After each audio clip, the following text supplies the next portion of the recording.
Pagbabalik ni Jeremiah Gray and Jamie Malonzo, inaabangan na ni Coach Tim Cone. Mikey Williams, big impact sa team na makakakuha sa kanya via trade.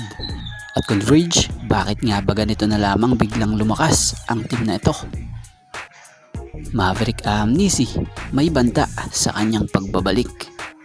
At bago nga ang lahat, baka naman po pwedeng makahingi ng isang subscription para sa ating channel or paki-follow na rin po kung nagustuhan nyo ang ating mga basketball update. At kung ito na may makakabigat para sa inyo, kahit isang like and share na lamang po. Maraming salamat po.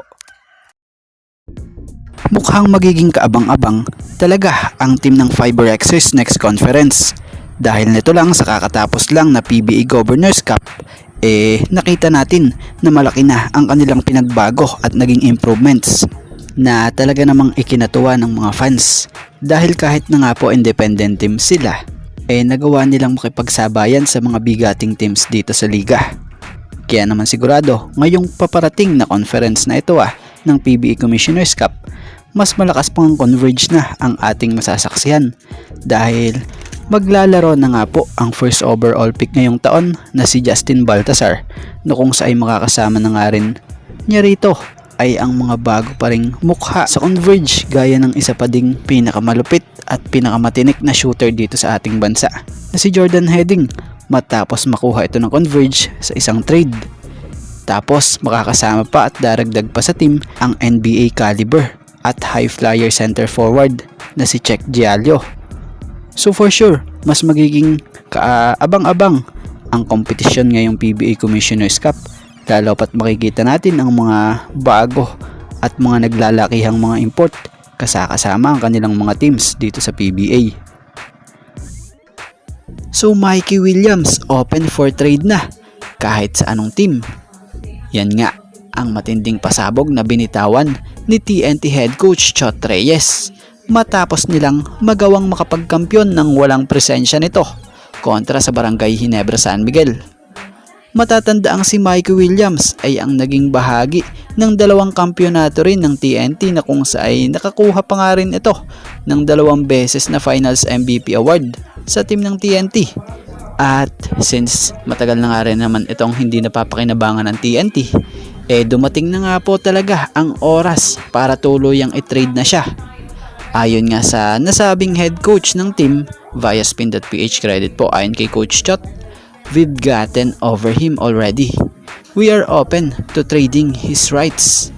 So yun, kaya naman, sino kayang team sa PBA ang gugustuhin itong si Mikey Williams para makipag-trade dito sa TNT? At mapunta tayo rito kay Mav Amnesty. Si Maverick Amnesty nga po ay isa sa player ng Ginebra na nakadama ng lungkot after matalo sa kakatapos lang na championship game kontra TNT Tropang Giga. Bagamat nabitin sila sa serye at di nakuha ang pinaka-inaasam-asam na kampyonato, sa nangyari nga po na ito, dito siya natuto at may natutunan rin dito.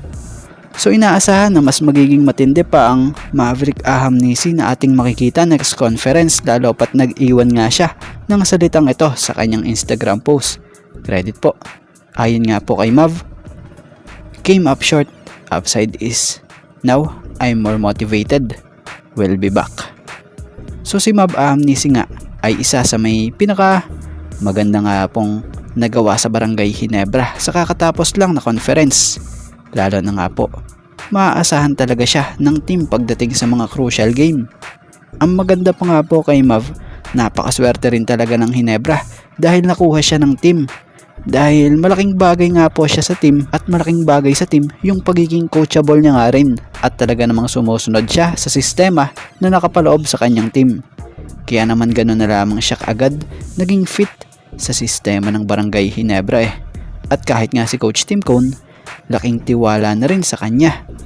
So yun, magiging malaking bagay sa Ginebra etong inaasahang pagdating nila Jeremiah Gray and Jamie Malonzo next conference, na kung saan maging si Coach Tim Cone umaasa na makakapaglaro na sila, batay nga yan rito sa nilabas na update ni Sports on Air.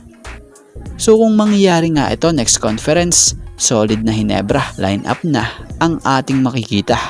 Dahil need ng Hinebra ng ganitong mga wing sa team. Jeremiah and Jamie ay mga high-flying forward yan na maaasahan mo lalo na pagdating sa mga depensahan. Bukod dyan, malaking tulong ito kay Justin Brownlee na siya nga pong all-around player ng team na pupwedeng patirahin niya ng patirahin.